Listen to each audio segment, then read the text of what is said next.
A Voz do Olho Podcast. Divagações bem-humoradas entre Angola e o infinito. Há sempre aquele parente que pensa alto quando escreve uma carta, uma mensagem.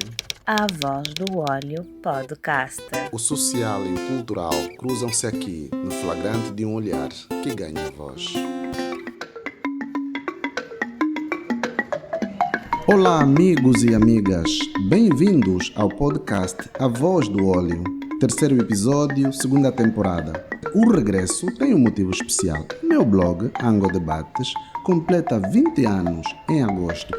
www.angodebates.blogspot.com. É muito ponto, não é?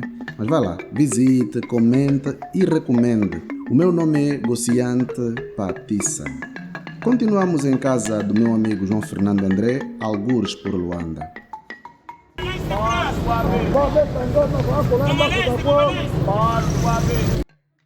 Viva menino mano, como diriam em Lisboa. Grato pelo convite que me fizeste de cá vir e grato por aceitares o convite para fazermos este episódio do podcast A Voz do Olho, número 3. Brincar com o que sobrou dos nossos pais. Exatamente, é mesmo isso.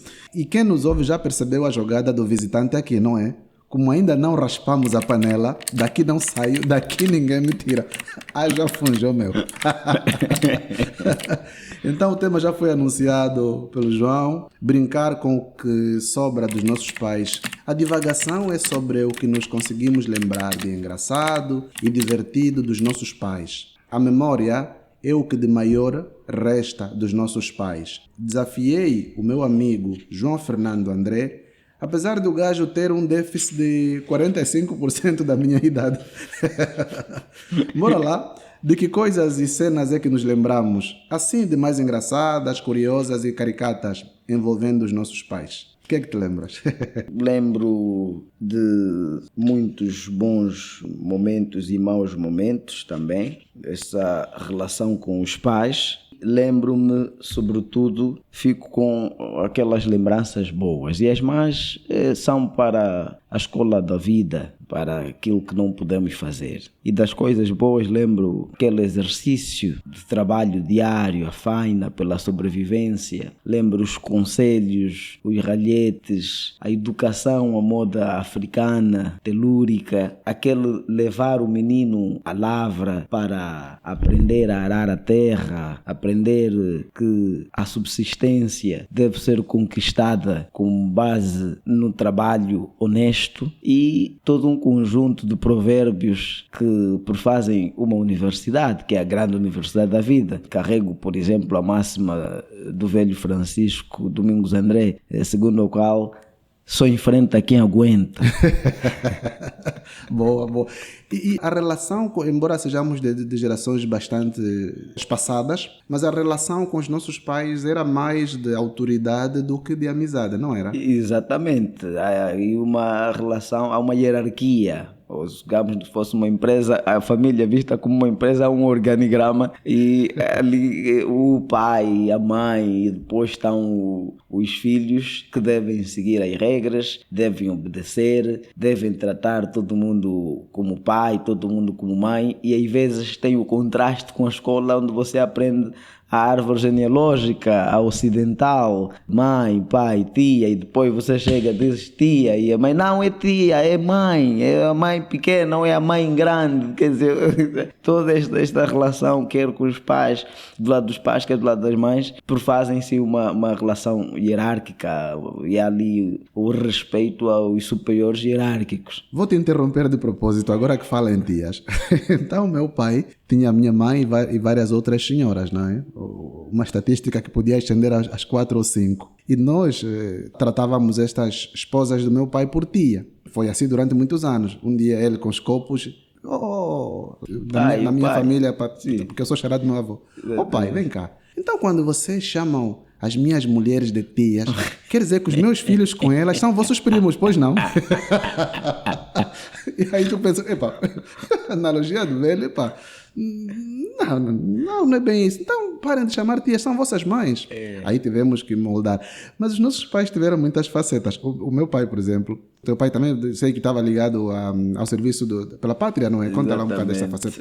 O que é que te lembras dele enquanto autoridade pública? Então, o meu pai chegou a tenente do exército, foi a última patente que teve. O maior exemplo que eu tenho do meu pai, exemplo de vida, é exatamente ligado ao serviço militar. Num tempo de recruta obrigatória, bastava ter 18 ou 17 anos, as pessoas iam para a recruta, outros até bastava olhar pelo corpo, eram logo levados à recruta. Então o meu pai gostava de fazer os seus negócios, as suas atividades, e chegou um momento que devia sempre que saía do Kwanza Norte para Luanda, devia mostrar algum documento da escola que lhe dava permissão para andar sem ir à tropa. Houve um momento que ele cansou disso, o homem cansou-se disso, decidiu ele mesmo ir entregar-se ao CIR, o Centro de Instrução Revolucionária, e lá fez então a instrução para gáudio de alguns e para admiração de outros, porque é um tempo em que muitos fugiam,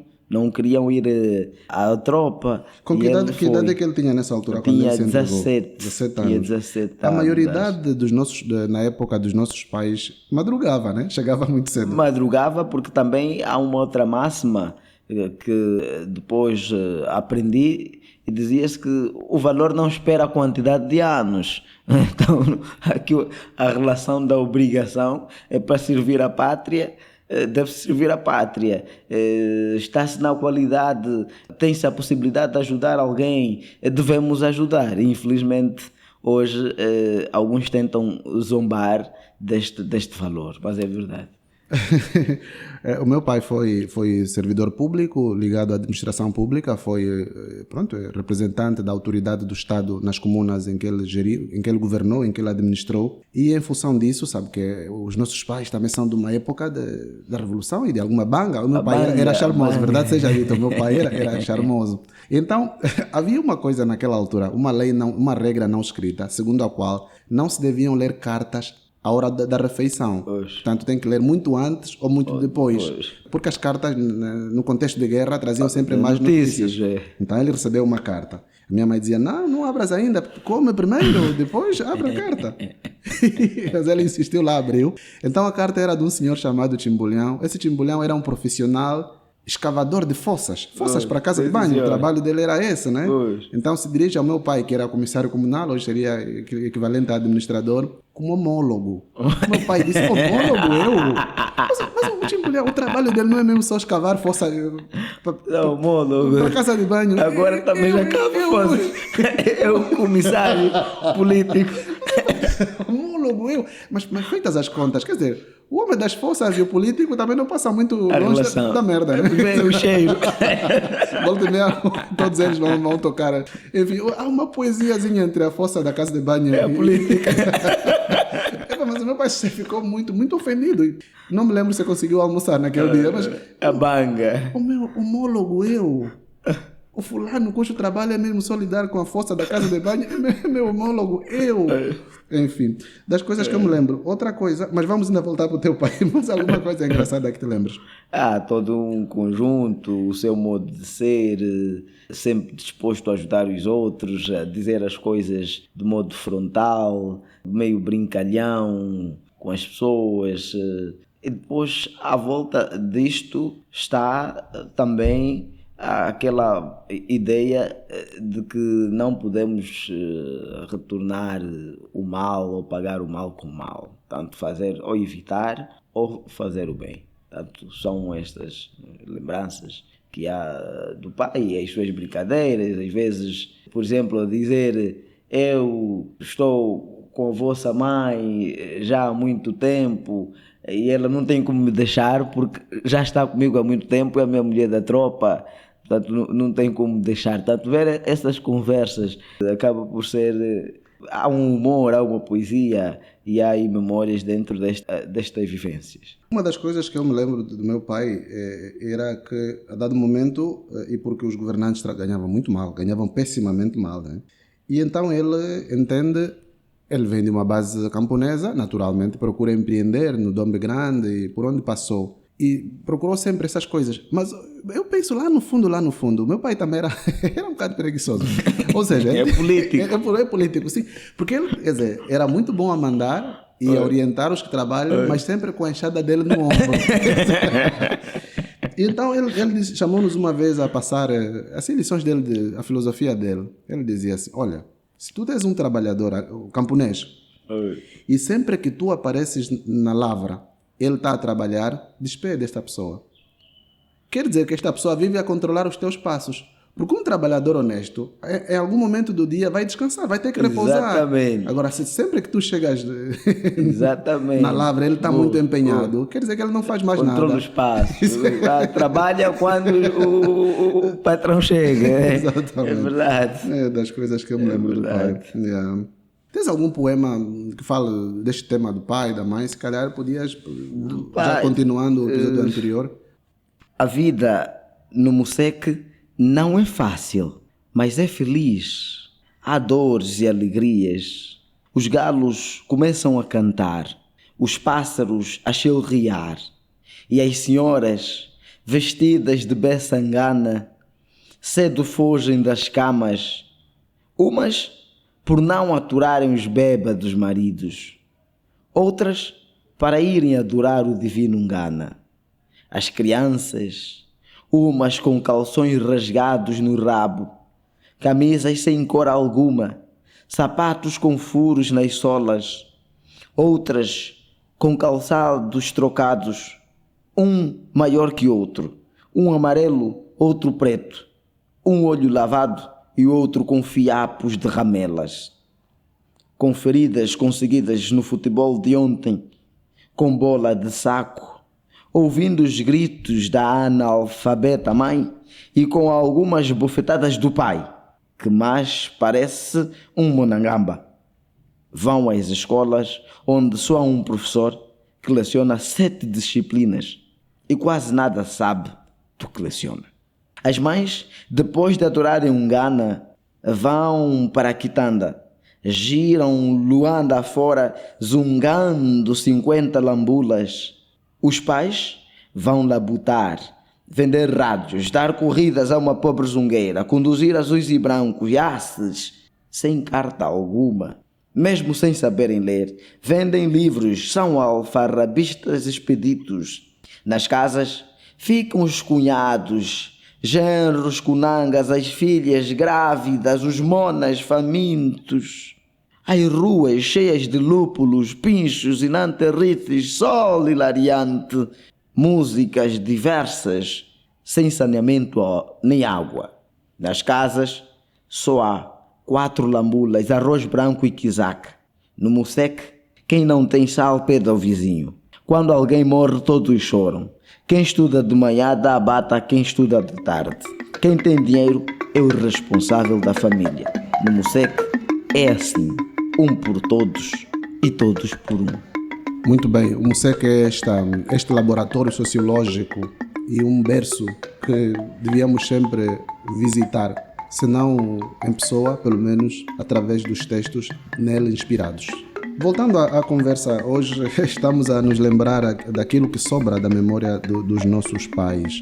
Às vezes fico a perguntar o que seria dos nossos pais se tivessem tido acesso às oportunidades que tivemos nós ou que conquistamos no nosso tempo. Dá a impressão que tinham uma margem para chegar muito mais longe, não é?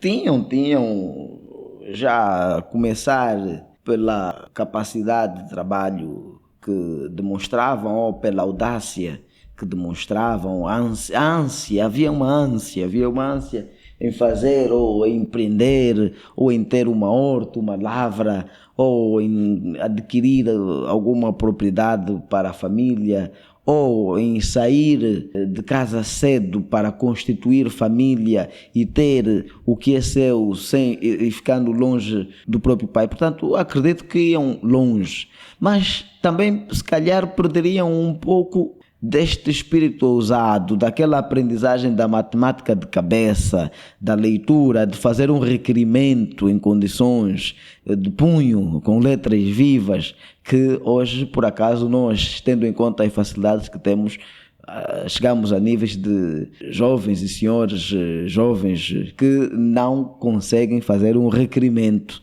ou uma carta normal. Pois a era da tecnologia coloca-nos sempre enquanto humanos perante este dilema e ao mesmo tempo paradoxo. O avanço no conhecimento científico e na tecnologia muitas vezes representa também um retrocesso nas habilidades mentais, manuais e na autonomia do homem sem as máquinas, sem as ferramentas. A nossa conversa caminha mesmo já para o fim, mas antes, que tal espreitar na varanda? É o nosso quadro de resenha e fragmentos de cultura. Não me peças sorrisos, não me exija glórias, que ainda transpiro os ais dos feridos nas batalhas. Não me exijas glórias, que sou eu o soldado desconhecido da humanidade. As honras cabem aos generais. A minha glória é tudo o que padeço e que sofri, os meus sorrisos, tudo o que chorei. Nem sorrisos, nem glória. Apenas o rosto duro de quem constrói a estrada, pedra após pedra, em terreno difícil. Um rosto triste, pelo tanto esforço perdido. O esforço dos tenazes que se cansam à tarde, depois do trabalho. Uma cabeça sem louros, porque não me encontro por ora no catálogo das glórias humanas. Não me descobri na vida, e selvas desbravadas escondem os caminhos, porque hei de passar. Mas hei de encontrá-los e segui-los, seja qual for o preço. Então, no novo catálogo, mostrar-te-ei o meu rosto, coroado de ramos de palmeira. E terei para ti, os sorrisos que me pedes.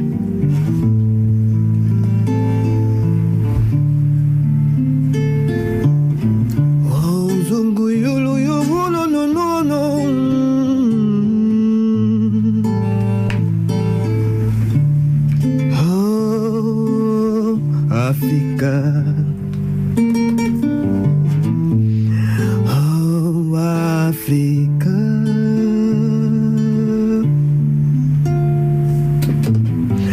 os sorrisos que me pedes,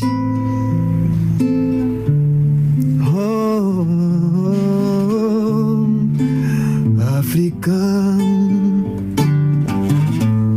o sorriso que me pedes. Mesmo na dor, eu vou gargalhar esse sorriso que me pedes.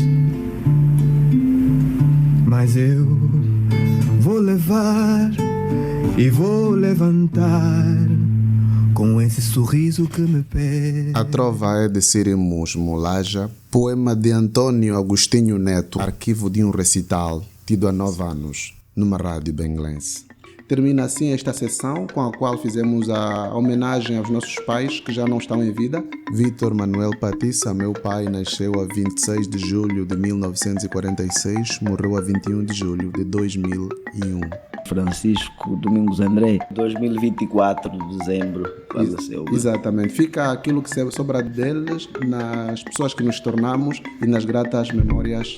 A gratidão por aquilo que permitiram que nos tornássemos diante das condições que estiveram à sua disposição e diante dos valores que foram absorvendo dos seus ancestrais. Muito obrigado pela sua escuta. Recomende, acompanhe-nos, comente.